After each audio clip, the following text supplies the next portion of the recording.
to. I want to. Turn your volume down a little bit. Yeah. Yeah, Oh, am I on the right mic? Probably not. I don't think so.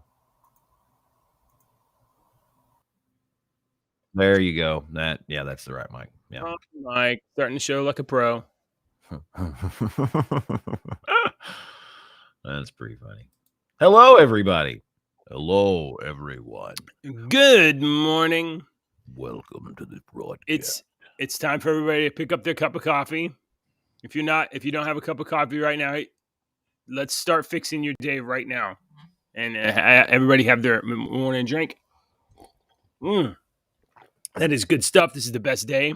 This is gonna be the best show. Oh, he's slurping. That's man. It's divine. Yeah. Before we get started, go ahead. Premium gas station coffee this morning. I walked into the radio station about an hour and a half ago, and I realized I forgot to bring coffee this morning because I ran out of coffee yesterday. So I had to turn my butt around and went and bought 2 large coffees at the gas station. So there is nothing better than gas station coffee. Hey, sometimes it's exactly what you need. Mm-hmm.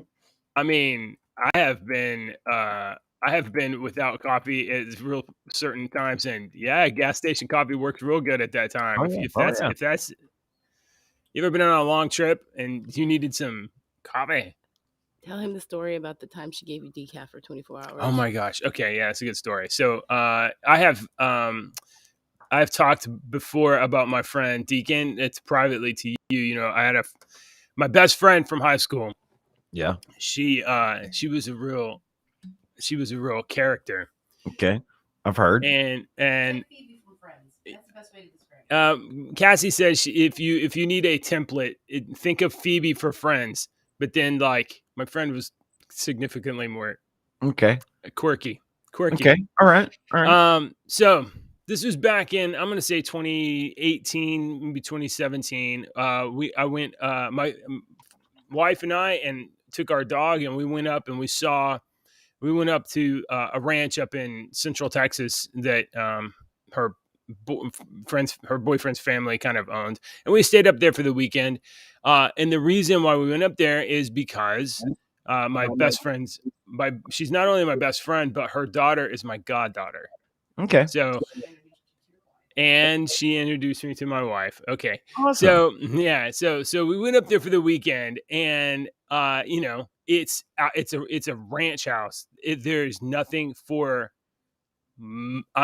miles upon miles. You got nothing. You got to drive like 15 minutes to get to the gas station. Nice. So you better not need to get to the gas station. So we were out way out there. Mm-hmm. And I wake up Saturday morning or whatever, and I'm a younger and less responsible adult than I am now. So I wake up groggy, and right. I didn't take care to bring my own stuff. And I was offered coffee. She said, "Oh, good morning. Do you want coffee, my friend?" And I said, "Oh, I absolutely need coffee, please. I need some coffee." She made me coffee. She made me a cup of coffee, and I drank all of it, and I was happy to have it. And then gradually throughout the day, I began this process of unreasonable decline and aching. My head started aching and hurting, and I couldn't understand it. I became like irritable and like just in absolute misery and pain. You had a migraine. I had a migraine, and I couldn't understand why. And about 4:00, I don't know if Cassie, how did you find out? Lindy just happened to mention that she was serving you decaf. Yeah, she mentioned, we only have decaf coffee. And I was like, he's going through a physical withdrawal. Withdrawals. Wow. Why would you offer someone coffee, but then it'd be decaf? I know. I keep a little small container of decaf coffee in our cabinet. And we do it because Kendra and I, our oldest, we like to drink coffee at night. But when we both drink coffee at night, we're up until like 3 a.m. bouncing around the house. Right. And so we bought, I've had that container of decaf coffee for I thought we had it for like a couple of years, because every once in a while we just go in there or we'd put it like half caffeine and half decaf. just to cut that. But I'm like you. I need my caffeine. Do you get used to coffee? Like I will get, it's like I build up a coffee tolerance. Okay. So if I drink coffee, I've been drinking coffee in here for a while, and this gives me my little hit of caffeine, but it doesn't give me the caffeine that my body's needing. I have to drink like a whole pot. I mean, you can see how big this cup is. This is like, it's probably like 12, maybe a little bit larger, but it might be a 12 ounce. Yeah. Yeah. It's a huge cup.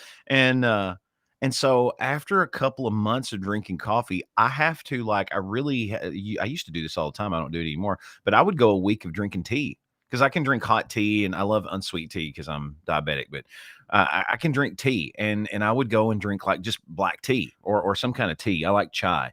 And then when I go back to coffee, it's like I feel like I drink my cup of coffee and I'm like, so you do like a caffeine cleanse. Yeah, it's kind of, I guess. I mean, tea still got caffeine in it, but it's like I'm changing my, it's like, okay, body, I'm not drinking coffee anymore, so you can get it out. Yeah, like a cleanse, I guess. So the only thing I can say is that every single day I drink a pot or more. A pot. So that's 22 cups or 12 cups. It's 12 cups of coffee every single day, full pot by myself, sometimes before like 7:30 in the morning. And then I'll get to the office and I'll sometimes drink another cup or two of coffee that we brew at the office. So I drink coffee all the time, and it does not, I don't feel like it actually like perks me up, but I notice if I don't drink coffee, then I can sometimes have like real bad reactions. So I'm not sure that it is an upper for me anymore, as much as like if I don't do it, I will not be at a normal level. And yeah, I can go a few days without coffee and like go through migraines and stuff, but I've never experienced anything like that, or if I have, I haven't noticed it. Do you get migraines and stuff like that all the time? I never, it had never happened to me before. And also I had never drank decaf. And I never don't drink coffee. I think decaf is not, from what I understand, from what I remember, I don't think decaf is like decaf. I think it's greatly reduced. It still has some caffeine in there, but it's greatly reduced caffeine. Okay, before we get started with the news, I just want to brag. Yeah. I know. Okay, he's going to talk in 20 seconds. So I know that I've been buying Comicsgate books for a while. I told you the most recent one I got was Fiendish by Irene Straczynski. I think her name. I'm mispronouncing her name. So last night I get home. I've been killing myself at the office getting ready for this trade show convention. I get home like super late at night. My kids are already in bed. My wife and I walk to the mailbox, and I get surprised with a package that I forgot that I ordered. So I have so many of these things coming in now. They're just coming in as like little Christmas presents. So I do not. I got this in yesterday, and I talked about ordering this several weeks ago on the Let's Draw show that I do on the weekends. This show, what I ordered here was a book by Chuck Dixon. Yeah. And I talked about it on Let's Draw several weeks ago, but it was this campaign on Kickstarter called Hunter Ninja Bear. So this came in last night. This thing is so amazing. First of all, it was like $25, I think. It was very, very affordable.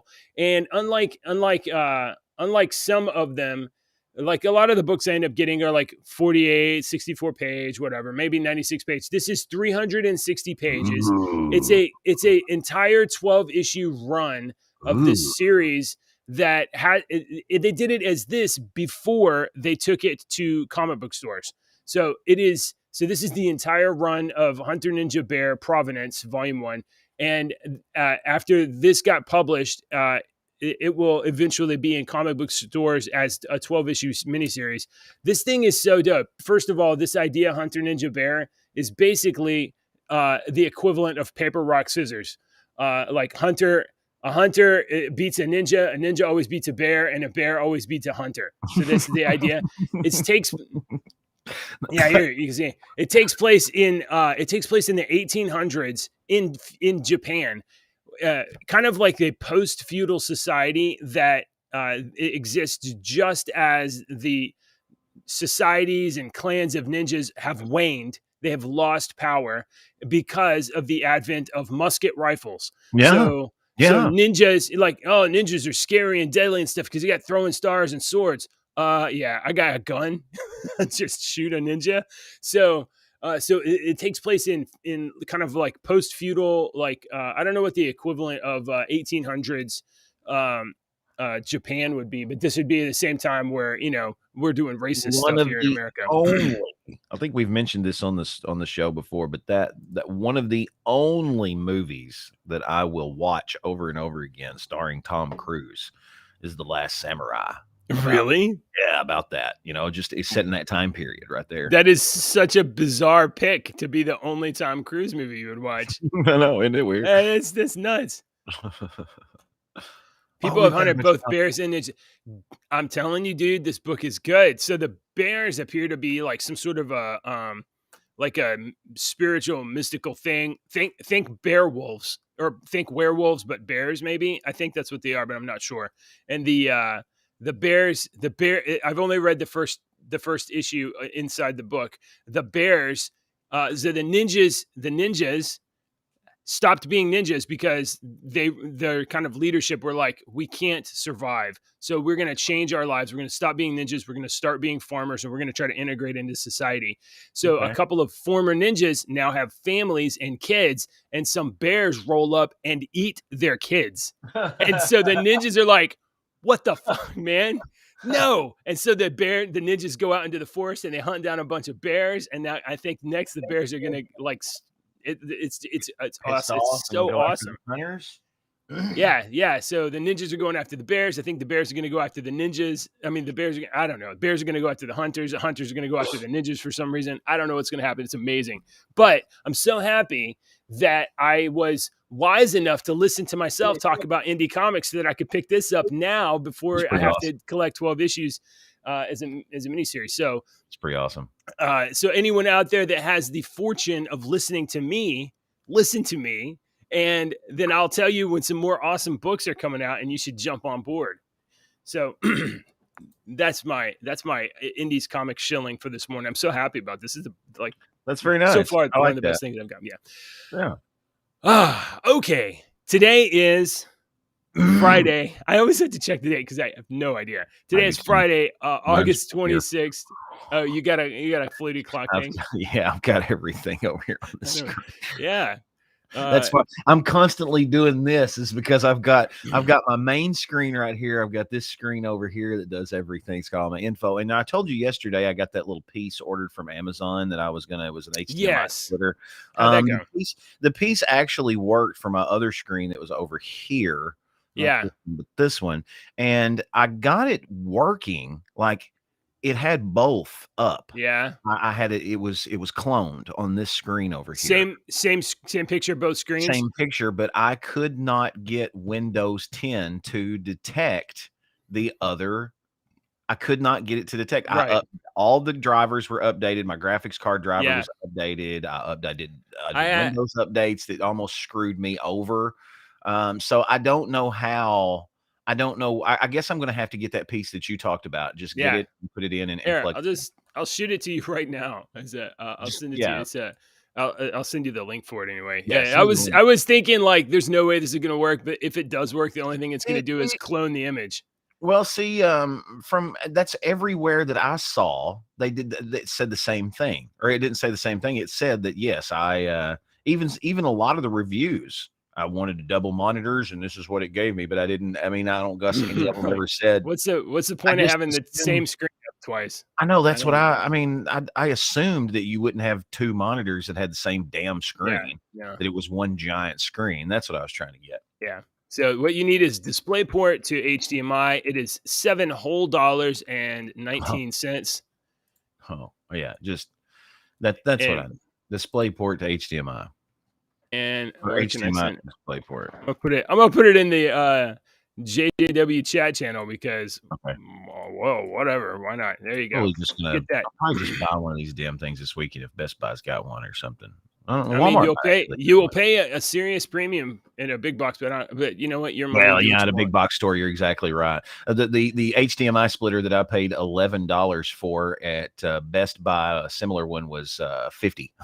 Yeah. You're paying square foot floor space overhead when you buy at this store.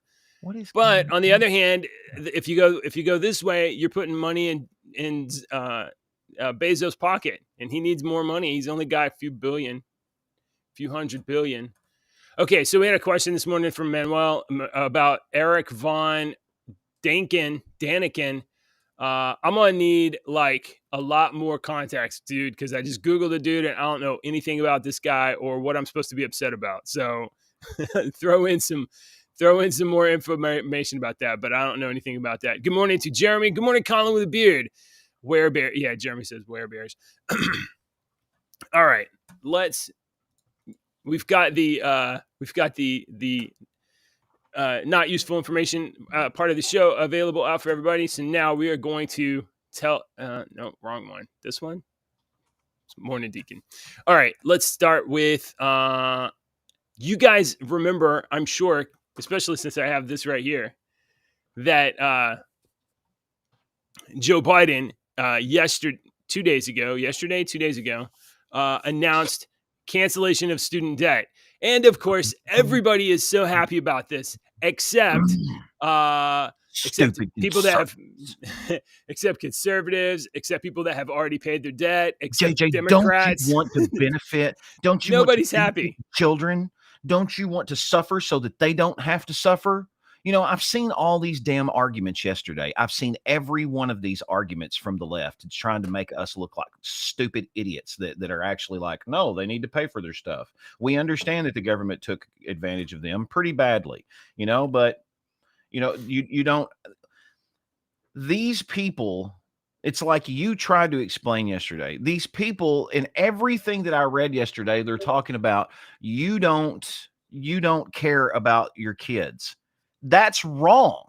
You're seeing this far ahead into the future, and we're looking this far ahead into the future. Yeah. I do care about my damn kids. That's why I'm making a hard choice. Being a parent is having to make hard choices that you don't want to make. Let me give you just one little example. When my son, who's 14 years old, Deacon is his name, when Deacon he couldn't walk yet, he could stand up.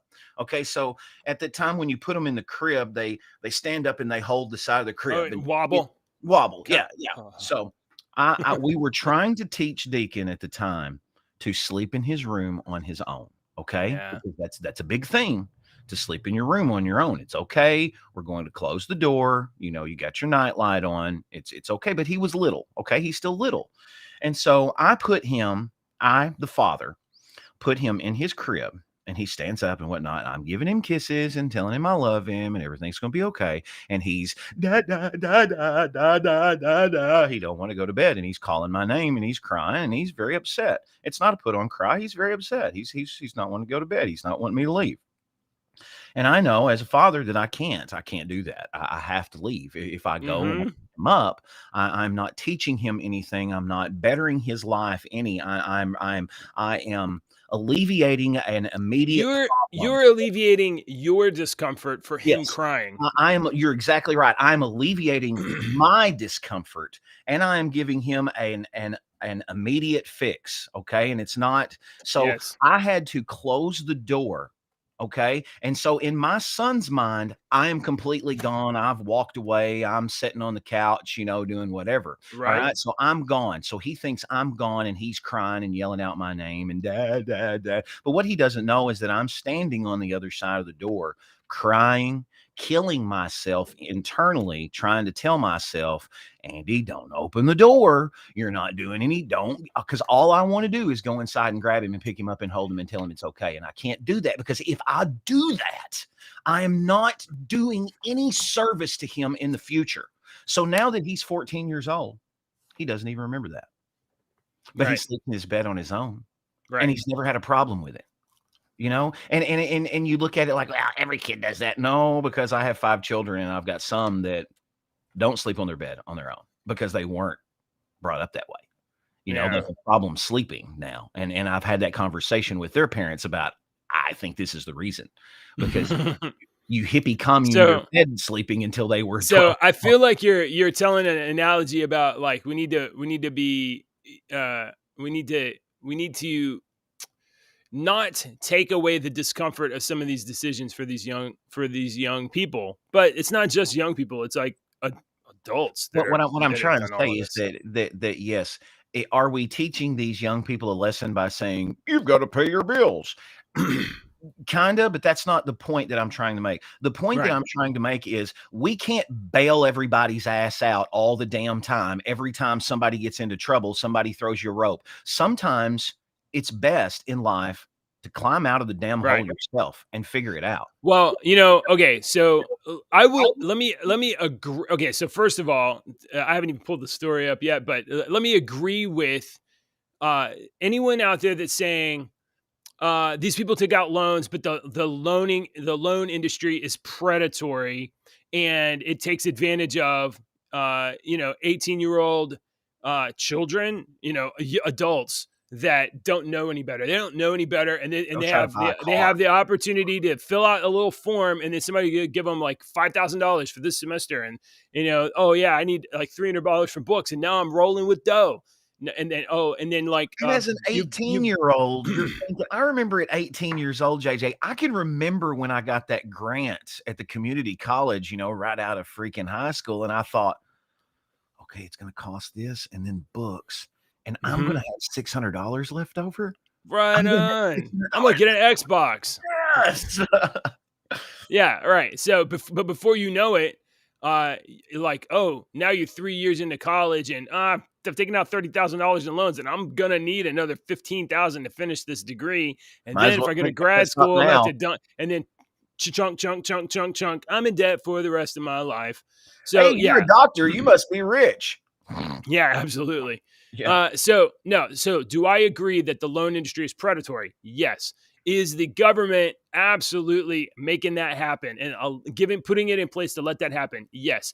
Does this plan do anything to solve predatory lending? No. So what's going to happen? We're just going to keep this up so that, okay, so there's all kinds of bad consequences. This is not a plan. This is a giant fat Band-Aid that is dosed in gasoline and lit on fire. This Band-Aid is not going to help you. Yeah. And you saw what some of the left is saying, these people, like yesterday, we had a viewer yesterday that commented, what happens to the loans of my wife's student loans that I've paid off and all this. And when we talked about that, we were like, you get a big fat goose egg. Yeah, well, the left is saying, well, why don't you GOP candidates, pass a bill to give, $10,000 to the people that's already paid. You're digging money the hole deeper. Yeah. No. Do you know? Okay. Hello, listeners. Do you know you pay taxes? Do you know who we're taking all this money from to fill in these loans? You. And do you know what you're not paying for because we're giving this money to people all over the country? Better roads, better, like every other better system that this money could be used for, or maybe just not tax the life out of your, tax you to death. But listen, it's not just conservatives. It's not just the right. It's not just rational people. It's not just people that can add that are upset with Joe Biden's student loan announcement. It turns out, at least according to this opinion piece in the Washington Post, that even the left. Notice that my ground news header at the top says the Washington Post is left. Washington Post is owned by Jeff Bezos, who's going to get your $7 for that cord. So Washington Post is a left-leaning newspaper. It is? Wow. Yeah, absolutely. Washington Post in the world. Yeah. So the Washington Post posted this editorial by the editorial board, by Washington Post themselves, not by some contributing opinion dude. Yeah, this is the Washington Post editor's opinion. Biden's student loan announcement is a regressive, expensive mistake. Okay. Even the left, even the thought leaders of the left are understand that giving out $300 billion tomorrow or this, in the next year, is not going to do. I'm sorry, 300 billion was the low figure. At up to 20,000 for student loan recipients, it could be upwards of 500, 600 billion dollars. This is not going to fix any problems at all. So even the left is not. I don't have a WAPO subscription, so I'm not going to read the rest of the article. But that's all so. right. But even the left is even though we'll call them traditional liberals, because the far left is the people that like burn down cities and stuff like that. The far left is not who we're talking about. They want like universal basic income and like free money for everybody and stuff like that, which would be even worse than this. That's a good distinction that you just made, because there is now, over the past 10 years, there is now a distinction between a conservative and a far conservative, and a leftist and a far leftist, I think. Do you see how it's I mean, I consider, first of all, I consider these, I think of these labels as being less attached to the political map than they used to be. So Okay. it's now basically Yeah. like red team, blue team, and then there's like the deep red team way over there, and then there's the deep blue team. The crazy red team fans that will do anything for the red team to win. And then there's a little bit of like, I'm not going to call it purple. I'm going to call it like orange in the middle. And the orange are the people that are not only kind of like in the middle and independent. They don't understand that there's two teams. They're not sure that we're even conflicting. They have no idea what's going on. There's there's a segment of the population that's just like in the middle because they don't know or understand or care, or they're only watching like football or the Kardashian show or stuff like that. So, but the political landscape is not tightly tied to the left-right labels, but we absolutely are divided into left-right, and those left-right will just disagree on anything, which is why it's so hilarious when you get like the left, the traditional media, and definitely the hardcore leftists, they will do something like attack Trump, and then he will turn something and he will like, it was last week during the primaries, Donald Trump was endorsing Democrat candidates in their primaries because he was trolling them and making fun of them.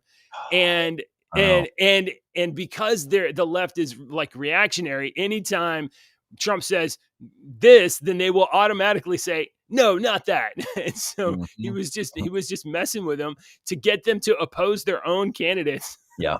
Because they're entirely antagonistic and reactionary. And that being said, it's not that there's no tie between these labels and kind of the political sphere, but it's definitely looser than it used to be. And the evidence for that is you will see Republicans on the right, and they're embracing like big government, big spending stuff that has nothing to do with an honest conservative or liberty-minded philosophy that supposedly conservatives are supposed to embrace. So yeah.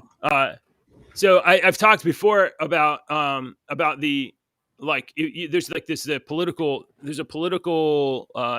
test that I've taken. I've taken a 3-dimensional political test, and I think I like to endorse that 3-dimensional one because it allows you to answer some questions and plot yourself on the traditional left-right on the traditional spectrum of conservative or liberal economic policy against conservative liberal social policy, and that entire 2D map against the authoritarian, anti-authoritarian spectrum too. So it allows you to place yourself in 3D. And I turn out to be, I'm a fairly moderate person on, I'm like libertarian center, but I'm not extreme in any way, but I am anti-authoritarian. I want the government to have as little power as possible. So I consider myself a modern day Whig. A Whig. I'm a Whig party. Do you need a powdered wig to go with that? Bring back the wig. That could be our thing. We could bring the powdered wigs back. I don't see why you can't. No, I'm pretty sure. Me and you have pretty much the same mindset when it comes to a lot of that stuff. Okay, so it's already 7:00. My I God, know. the day We don't have just to go goes so through. fast. Let's just handpick some of these No, stories. okay, so I'm gonna get to the. I think there's some big stories, but we're trying to get that into a little bit later. Let me drop this story in. Okay. So I put this in. I don't know if I definitely put it in the thing, but I don't know if you saw it for yet or had a chance to read it. But it Some of them, is but not the all of NYC officials say Texas Governor Abbott is using wristbands to place barcodes on migrants that they bus into New York City. Oh my God. Oh my God. Oh, he's treating people like cattle. He's branding them. Is that Rand? That's Rand. That's Rand Paul. He's awesome. Rand. So Mayor Adams and the leftist media or whatever are trying to trump this up as a big reason to be upset at Texas and against Governor Abbott and the way he's treating migrants who voluntarily get on the buses and voluntarily go to New York City for free. They don't know what they're doing, JJ. And he's putting wristbands on their arms. They don't know what they're doing. Let me just hold on. Just think about this for a second. These are migrants to the United States that are not only not documented, and some people might say that they are illegal aliens, and they have. Do they have ID? No, they don't have ID. Of course, they don't have ID because they're illegal aliens. Oh, okay. Well, but how do we know that they are getting to where they need to go if they don't have ID? We can't check it. Oh, we're using a barcode system. So here's what Texas is doing. Migrants that consent to getting on the bus and going to the Big Apple, the biggest country in the world, where, by the way, Mayor Adams and the New York population will complain about them getting there, but also brag about taking care of migrants and asylum seekers. So they agree to get on the bus. They agree to go to the Big Apple for free. And here's what Texas does. We register them. We put their consent forms that they signed digitally available on the barcode of the tag, and we issue them a number and some other paperwork that otherwise they don't have because they literally show up with like jeans and a t-shirt and maybe a backpack with, I don't know, some other stuff, but they don't have paperwork. They don't have ID. They don't have any sort of valid forms of identification that we track and take care of. So we give them a barcode with all of their paperwork on it so that we can make sure that the people that get on the bus are the same people that get off the bus. And so that randos that just walk off the street don't get on the bus and just ride to New York for free. That's what's happening. This is their, in lieu of a passport, it is all of the documentation that they need from the federal government to ensure their ability to travel in the United States on a barcode. It's convenient for them, and it allows us to just do our paperwork. New York City's complaining about it because it's some rhetorical argument that they can get people to maybe be upset about. Anyway, basically, New York is just upset that largely Spanish or Hispanic migrants are coming to their city and flooding their city with almost 1,700 migrants. 17. Well, 17. I mean, like, do you know how many people are in Texas that are not supposed to? 1,700 people move to New York every day. Yeah.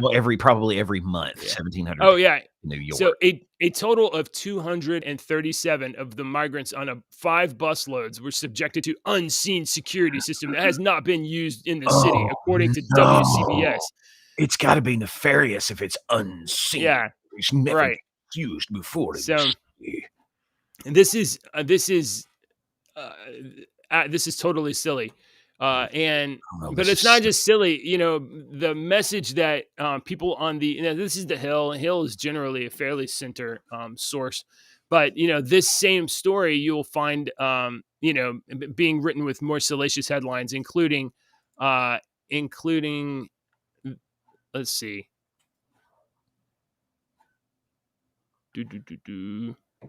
I mean, I saw the word cattle for sure, like they were being treated like cattle. Anyway, I think I read that there was something like 5 million illegal immigrants have entered the country since Biden took office. 5 million. a vast majority of them are in Arizona and Texas and like all over the place. A couple thousand are up in New York City because we sent them up there. Anyway. Okay. So that's going on. I thought that was worth mentioning. Let's see. Oh, we talked this week about Dennis Rodman. Dennis Rodman was going to go to Russia. He was going to save Brittany Griner. And I actually said, maybe he can. He stopped a nuclear war by going to North Korea. He might be able to do this. Single-handedly did that and rebounded and got the rebound award while he did that same year. Right. So he's dunked over Kim Jong-un like 15 times, and that's impossible because you just don't dunk on him. I mean, I heard that Kim Jong was like kind of a deity. So the fact that Rodman was even able to do that is that alone. That alone. But, he did prevent nuclear war. We have not had a nuclear war. We haven't had a nuclear war, have we? With North Korea. Since Dennis Rodman went to North Korea, has North Korea dropped a nuclear bomb on us? Never happened. All we're saying. Never happened. That's all we're saying. Peace. We had peace in our time, right? Well, apparently, Joe Biden thought it was a good idea to prevent Dennis Rodman from rescuing Brittany Griner. What the hell, Joe? Come on, man. Don't you want peace? Can't do anything right. He makes nothing but mistakes, this guy. So Dennis Rodman has pulled out of going to Russia to free Brittany Griner after getting a brutal warning.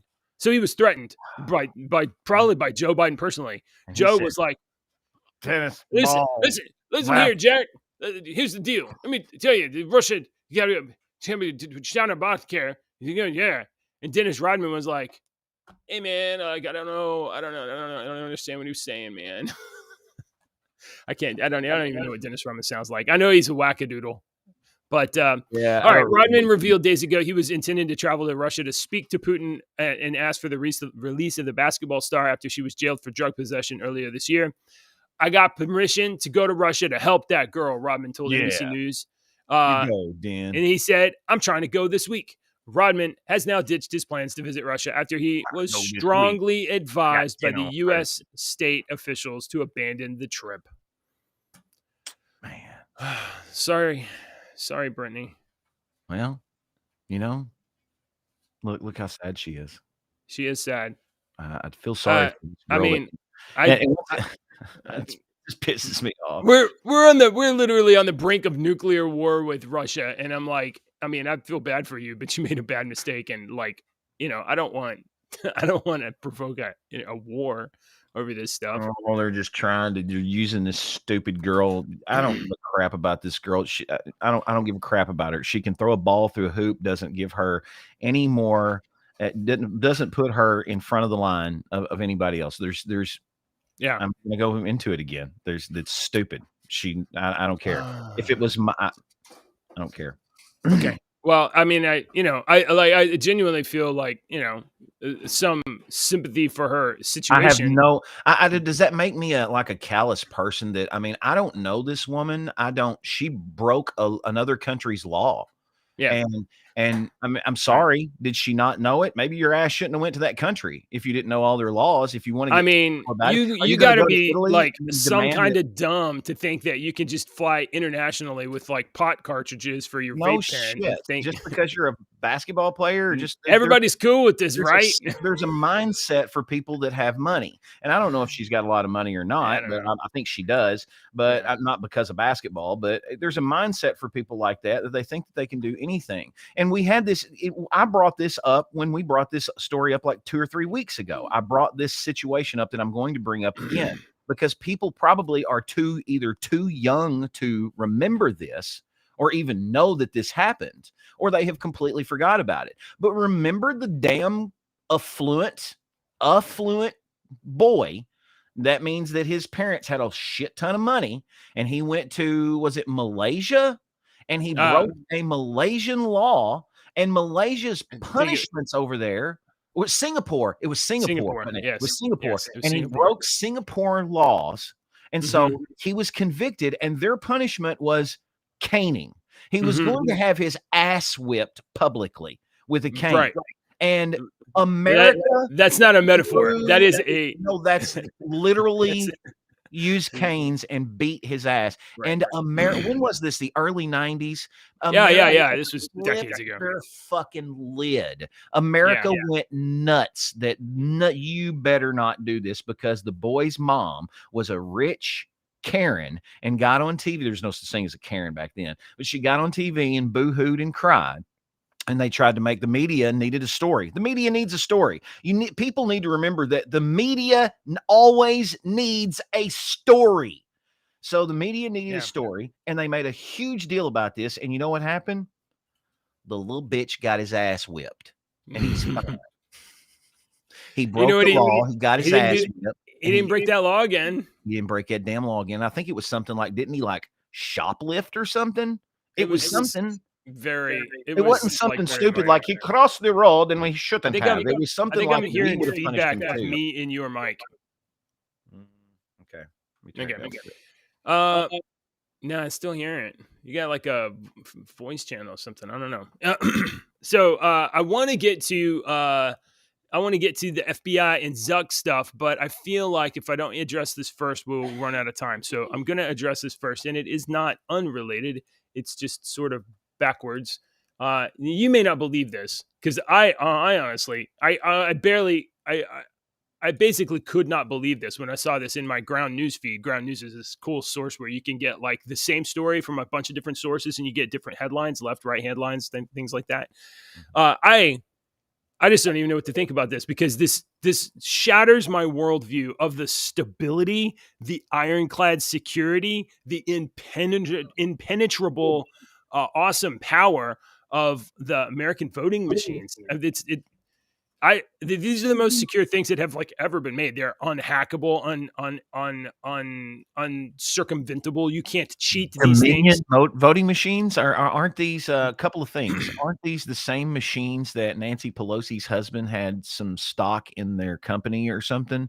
And that's something that I heard. I don't know for true, for sure, if it's true. And number two, Dominion voting machines were, you might not know this, were, I believe, a part of a huge, after the American voting process that happened with these machines. I believe the Dominion voting machines were the main voting machines that Myanmar was using, the country overseas, Myanmar was using, and they were screwing up so badly that the military of Myanmar, I might be saying that name, Myanmar, that the military, which is not a government entity, seized the government, and there was a big huge deal because of these voting machines. Well, I don't know about that. Problems. Yeah, that's a story that you're telling, and it may be true, maybe not. It could be fake news. I don't know, but this is a story.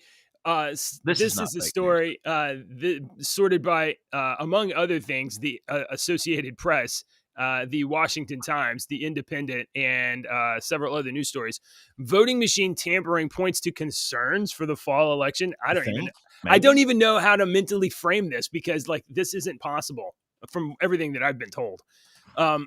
This is just a summary from Ground News. Voters propelled by conspiracy theories could try to tamper with voting machines. Even unsuccessful breaches like the apparent one in Colorado could become major problems in the November election. Election security. There's your brainwashing word, JJ. There's your brainwashing word. It's easy to brainwash people in the first 4 words. In the first 5 words, you've got voters propelled by conspiracy theories. It's in the first 5 words. Yeah. Why in the hell is that a conspiracy theory? I don't know. I'm not sure. We automatically give a negative connotation to those 2 words together. Conspiracy theory has a negative connotation. So I'm going to go. So these are all stories in this feed right here that are the same story covered by different papers, slightly rewritten or whatever. You can see like in News 13, KRDO is generally center and highly factual. You got Madison.com, center, highly factual. There's November. Okay, but I'm going to go all the way down here to the Associated Press.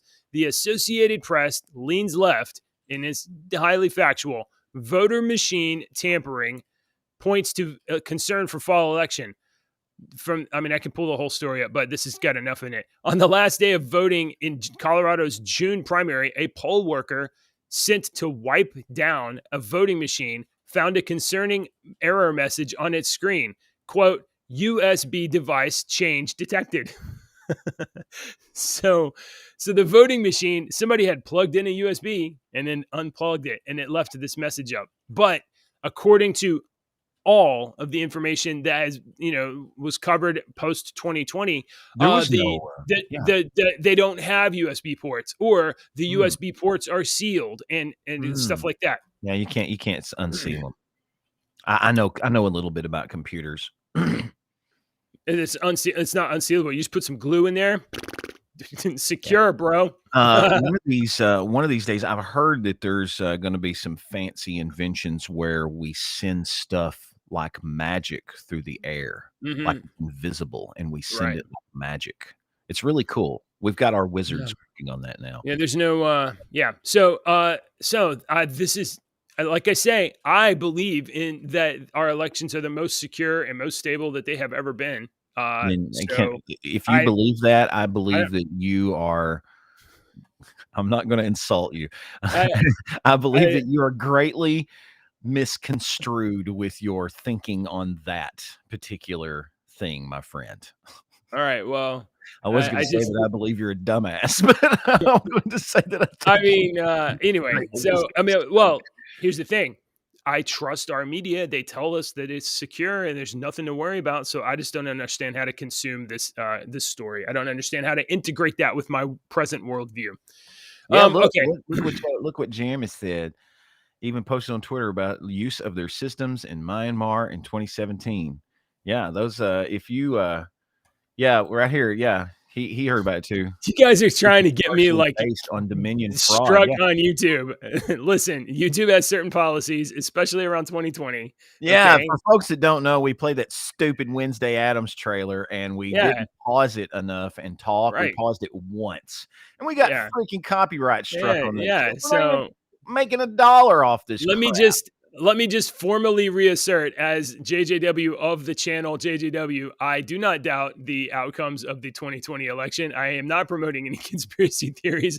And if the rest of the people here are, that's not my problem, and I didn't do that. So officially, I recognize this story as out of sync with the accepted narrative.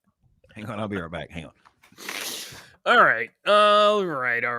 Let's see. We got. Let me get open this one. You guys are trying to get me. I've already got a warning from YouTube. I can't have any strikes. All right. So for hello, Bubba Dozier. Correct me. Put a phonetic in there. But good morning. When people see conspiracy theory, they automatically think tinfoil hat theory. Is that Bubba Dozier, or how you say Dozier? Oh. Deacon. What? With this you got some sort of a video effect there happening on your screen. Looks like you have a tinfoil hat on. All right. Man, we can do this. We got 10 minutes, and I got at least like a trailer and like maybe two big stories to get through. But let me see if I can set the stage for this real quick. Do you remember in the 2020 election, there was some allegation that was brought up about this laptop that supposedly belonged to Hunter Biden, but actually, according to 50 government officials, was Russian disinformation? I don't know if you recall anything like that. A lot of people on the left never even heard about the thing because the story was, what's the term? Memory hold immediately by major media. And then a year and a half later, it comes out that maybe the laptop was Hunter Biden's. So let me get into this. That's the classic. No, it's not. And then 10 days later on page 10. Yes, it was. Right. Well, we talked before. We covered before the hoax pattern, which is sources say, and then there's some investigation, and then there's like shift and a skiff, and then there's election, and then there's oops, we were wrong, because the media then says oops, we were wrong after the fact to perpetrate the hoax. Here on Just the News, which, by the way, is 69.5 out of 100 reliability, FBI whistleblowers say senior officials ordered the Bureau not to investigate the Hunter Biden laptop. Okay, so the Hunter Biden laptop emerges, and FBI, who should have investigated the allegation that this thing was Russian disinformation, or should have investigated this thing, had evidence of collusion with Ukraine, had evidence of the Biden crime family profiting from extortion in Ukraine. The FBI cannot be trusted with handling Hunter Biden's laptop. After FBI obtained the Hunter Biden laptop from Wilmington Dell Computer Shop, these whistleblowers stated that the local FBI leadership told employees, "You will not look at that Hunter Biden laptop," and the FBI is not going to change the outcome of this election again because in 2016, then FBI Director James Comey announced in 2016 that the Bureau was reopening its investigation into Hillary Clinton's prior to the president election about regarding the server.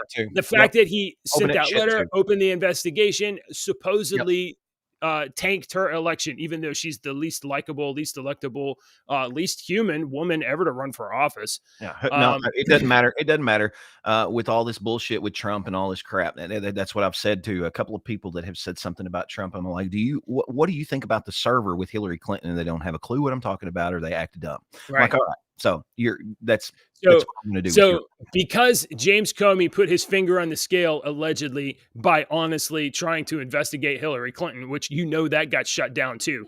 But so since there was an investigation in the 2016 scandal and the FBI looked like it was putting its finger on the scale, they refused to do their job and investigate the Hunter Biden laptop. That is what whistleblowers at the FBI say happened. And listen to this. This is even more damning. This emerged last night or yesterday. It was posted on social media. So the reason why people don't know about the Hunter Biden laptop is because if you posted a story, okay, so first of all, that story was broke by the New York Post. That New York Post story was banned on Twitter. You couldn't post a link to the story on Twitter. Then you couldn't post a link to it on Facebook. It was immediately memory hold. All of the other news outlets, New York Times, Washington Post, Wall Street Journal, no news outlet would carry the story of the allegation of the Hunter Biden laptop during that election cycle. And basically, if you posted it on social media, your account would get banned, or the link would get dead ended, and it wouldn't go anywhere. According to Mark Zuckerberg, he says the FBI pressure. He says FBI pressure led Facebook to censor the Hunter Biden laptop story during the 2020 election. So if that's not fucking election tampering, what is, JJ? Yeah, no shit. You got people by the fucking Federal Bureau of Investigation. What is? Yeah, and it's big tech. This is big tech interfering with the elections. We got feedback again. It's this hat. Yeah. Okay.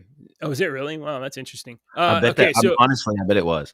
Yeah, it might have been. So Joe Rogan. So Zuckerberg appeared for the first time ever on the Joe Rogan Experience, which is awesome. If you don't listen to Joe, at least sometimes you need to. I saw that. I saw that coming up on my YouTube feed yesterday, and I was like, when was he on there? How long ago was this posted? It said 2 hours ago. I was like, oh my God, I got to listen to this so bad. Yes.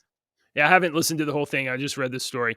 So Zuckerberg on that podcast said the FBI basically came to us and said, hey, just so you know, you should be on high alert. We thought there was a lot of Russian propaganda in the 2016 election.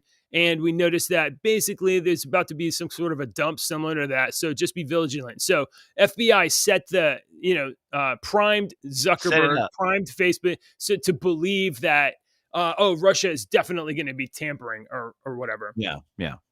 Which, by the way, Russia Gate didn't happen. That's a hoax. It didn't happen. Zuckerberg went on to contrast his company's policy with that of Twitter, which banned the sharing of the story outright. So our protocol is different than Twitter's. What Twitter did is said, you can't share this at all. We didn't do that. Instead, the distribution of Facebook was decreased, but some people were still allowed to share it. It got deranked in the news feed. Fewer people saw it. And basically, because fewer people saw it and because major media wouldn't run the story, it got memory hold. People on the left that don't consume any sources on the right, they never even saw it. And the ones that saw it and tried to share it, it immediately disappeared into the ether. And Zuckerberg and Twitter for sure, but Zuckerberg is responsible for this because he put his finger on the news feed. And so don't believe that the stories you see are coming out authentically. They're being pushed or they're being receded by big tech and Zuckerberg. I mean, that's we've been bitching about that for a couple of years. I know. Well, you said earlier, though, a minute ago, you said the Russian thing was all a hoax. Yeah, Russiagate. But I want to remind everyone as well that, and I've said this Dozer. couple of times when this was going on, they were like Russian hackers in the election and blah, blah, blah, blah, blah. And I was like, do you know anything about history? Do you know that other countries have been messing with other countries' elections for thousands of years? That's like something that we study about in history class. Did you not pay attention? Right. And this was big news to you that China or Russia or some of these other countries might want to try to influence the leaders and the political powers of one of the, largest countries, most powerful countries in the world? You don't think other countries are going to try to? If you don't believe that, I want to play chess with you. Well, I mean, here, just take this as like, this is the biggest confirmation of everybody that for 2 years were told they were conspiracy theorists for saying that that big tech was censoring, that FBI wasn't doing their job. This is the most direct confirmation of that. And I think Zuck knows that. He's just trying to like get ahead of it, or maybe he's authentically a person who's trying to do the right thing. I mean, that's an enormous responsibility. You're the head of Facebook, the biggest company like on earth. Okay, so we make fun of Zuck all the time. I'm gonna be the devil's advocate. People as a general, making fun of him. Let's be the devil's advocate and be like one of Zuck's friends here for a second. So this kid, he was a kid. Where did he go to school? Was he in Harvard or somewhere? It was an Ivy League. I thought it was an Ivy League school. Sure. And he come up with this Facebook and the Facebook thing and whatnot. So he was a kid. I don't know if he went to those schools, he has to have a little bit of a better background. He didn't come from the trailer park, more than likely. So this kid's he's one of the richest people in the world. And I'm sure that he's not nefarious like everybody says. And he's a weird looking guy because he's a nerdy guy and we're all weird looking. I mean, speak for yourself, but whatever. All right. So I'm on the radio for a reason. I'm not on the television. So we're all a little weird looking. He's a weird looking guy and he gets made fun of a lot for it. But that's you're one of the richest people in the world. You're in the public eye. If you're in the public eye, you're going to face some ridicule. It's part of the job. One of the richest people in the world, you're going to get made fun of. That's part of being the richest person in the world. So I'm sure he's just trying to do some things that, and he's being pressured from all over the damn place now, from all these different people, because he's got all these people's livelihoods and everything depending on, this company and this thing that he made that he probably doesn't have as much control of anymore that he wants. He probably wants to, and even if he is completely against, completely on the other side politically of what me and you think, he's probably still got his hands pulled with certain things that he can and can't do, and he takes all of the shit for it. It's like our game Contest of Champions, and we said for a long time, who is the mouthpiece? Who's the shit taker for Contest of Champions? Who has always been the shit taker for Contest of Champions, man? Kabam Mike. Mike has been the fucking target since the beginning of the game.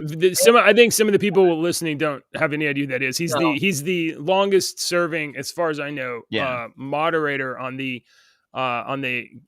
Contest of Champions official forum. Video game. And yeah.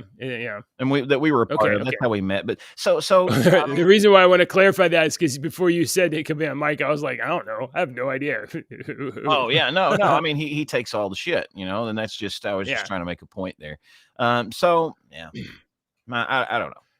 Okay, well, I mean, I'm not defending Zuck or not defending Zuck, but what I am saying is that if you think you can, and I don't think any of our audience thinks that at all, but this is a little bit of vindication for people that have been saying FBI suppressed this, big tech suppressed this. They are cheating by changing the narrative, and if anybody reacted to that by saying, oh, that's just conspiracy theories, this is not conspiracy theory. This is the dude that runs the company that memory hold this story. So, okay.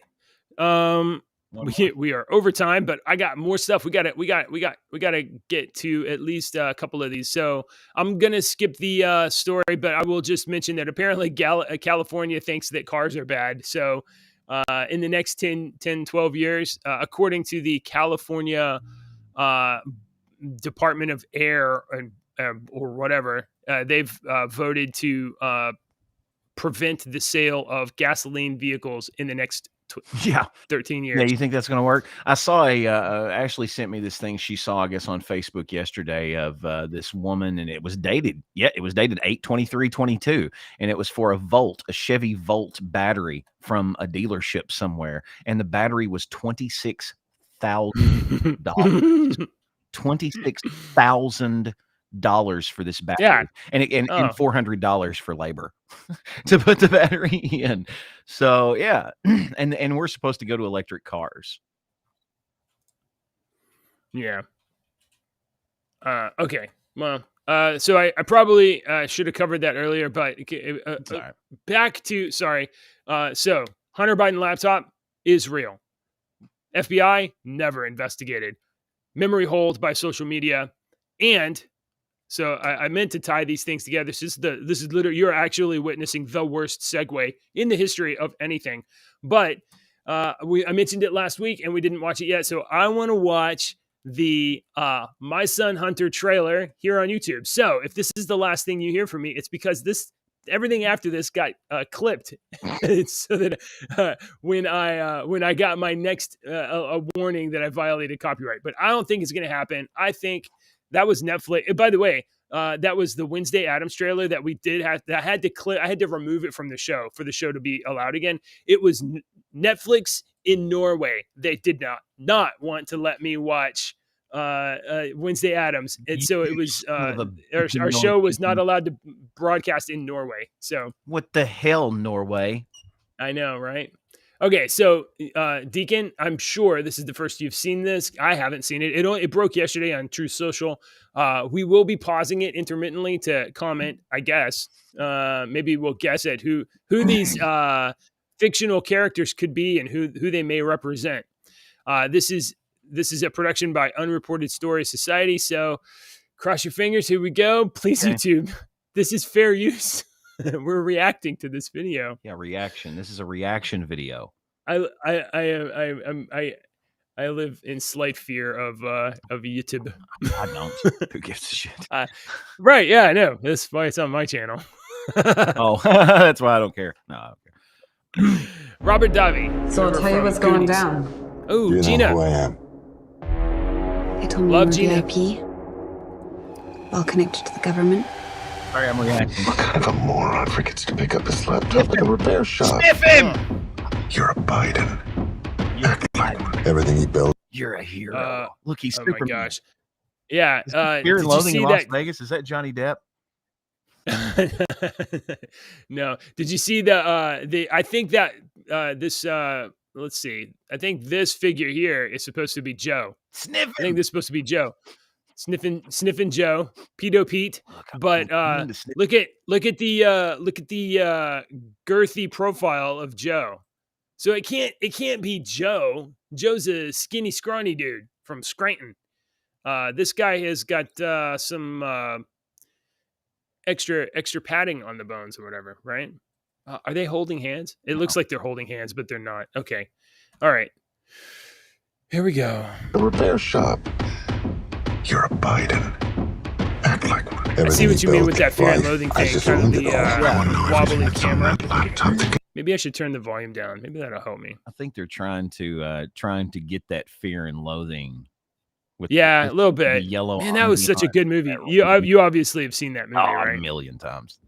Yeah, that's a good movie. I watched that a bunch of times, but that was back in the 1990s, and I would watch it on. Yeah. Dude, I had it on cassette tape, VHS. VHS. That's great. Or that thing out. Can ruin my erection. Okay. Did he say election? Okay. He said election. Yeah, keep going. I think did he say election? I thought he said he was going to ruin his erection. Yeah, you don't need to. Okay. Yeah, we'll just. Can ruin my erection. Anyway, you did anyway. So there's a silent L. If you don't support this movie, I am ashamed of you. My friends, it's time to party! I bet. Okay, so I bet Hunter whatever that smoked some weed. Whatever that beat was is going to get me in trouble, I'm sure. What's up? You bet Hunter what? I bet Hunter could smoke some weed, man. I bet he's not like a puff done type of guy. I bet he could like put down a whole like big fat Bob Marley, Cheech and Chong Led Zeppelin joint, man. I'm not sure if you know this or not, but Hunter smoked soap. He can smoke anything. Yeah, hell yeah. He mistook soap for like or like laundry detergent for meth or cocaine or whatever. I don't want to share a joint with Hunter Biden. I'd smoke with Willie Nelson, but you probably would get an STD from sharing a joint with Hunter Biden. I don't want to break this song up, but I don't want to get jacked for this music. Stupid. Come on, where's Gina? Gina. Tell me how I can help you. I don't deserve help. Oh, I'm so sorry. I've been through worse. You're the smartest person. Thanks, Dad. Oh, that's supposed to be freaking Joe. Which one? God, the dude that had an erection. Yeah. I didn't know. Yeah. Don't go back. You were hearing your president talk about his erection. Makes some sense. I'll never forget I Corn Pop. He was the best. So sorry. Well, you know what? Corn Pop. He was talking about suffering. I'm so glad for you guys that are watching live because you actually get to see this. This is probably going to have to get cut out of the show. So.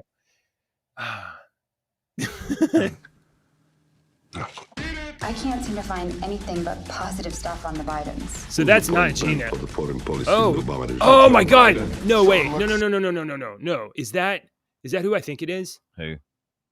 Am I mistaken? Is this what's his name from Stranger Things? No, that's not him. No. It just kind of has some features that look similar. I thought it looked like what's his name from Parks and Rec, but he is a crazy far left liberal. Oh yeah, no. It wouldn't be him. He definitely Ron not. Swanson, the guy that plays Ron Swanson. Yeah. No, it's not him. I thought it was the guy from Stranger Things, but Joe Biden. So it looks like you need $1 billion. So the obvious next question is, Where's Hunter? I can remember getting paid some money, but I can't remember what for. Well, my dad says we never discuss my businesses, period. Or my cut. what's happening in there? Joe's in on it. Oh shit! Come on, this is gonna be a good flick. This is all propaganda, JJ. This is just of course it is. You got to fight back. Fiction, entertainment film. Yeah. This is no different than Conan the Barbarian and Red Sonja. Let me just throw this out there. Maybe I'm mistaken. Maybe I don't know how the law works or anything like that. But if this movie were about real life actual people and these allegations were false, then I imagine the production studio be shut down. No, I imagine they would get sued, and if they get sued, they would go into discovery, and then you could actually find out if the things were true or not. So, will the Biden crime family sue to stop these false statements, or will they keep their mouth shut? Maybe tomorrow's show, we'll see. I think they're going to keep their mouth shut. I don't think they're going to sue. I don't think they're going to push back. You probably get a lot of garbage media pushing back on this and saying, "Oh, this is fake and false and it's not real or whatever." But I don't think the Biden family will sue this production company because they don't want to go into discovery. So, and public figure. So you have to. So for this to be defamatory, it wouldn't, especially for a public figure, and they are public figures. You would not only have to know it's not true, which you can't know it's not true because there is never, because the FBI refused to do their job. You would have to be making comments about the family in this case, this film, that you knew were not true and were defamatory. I predict, because I am a super genius, I predict that this production company and this film will not be sued for any sort of defamatory case. So this is just interesting to watch. So anyway, my wife says I got to be done with my show, and she's not wrong. I got to go feed my kids. Hopefully you got to see all of the go watch the rest of the trailer yourself, and this looks great. I want to see it. We won't get copyright stricken. Yeah, I mean, who knows? Big tech, right? They may just not. Who knows? Who knows? Ladies and gentlemen, this is Friday, August 26th. I hope you'll be back with us next Monday at 6:30 in the morning. Drink coffee with us and talk news and politics and find out what's going on in the world. If you haven't already, please hit the like button. Thank you for watching this much of the show. Good morning, Jordan. Haven't seen you here in a few days. And oh my God, Inception. All right, I got to go. I'll see you guys. Adios.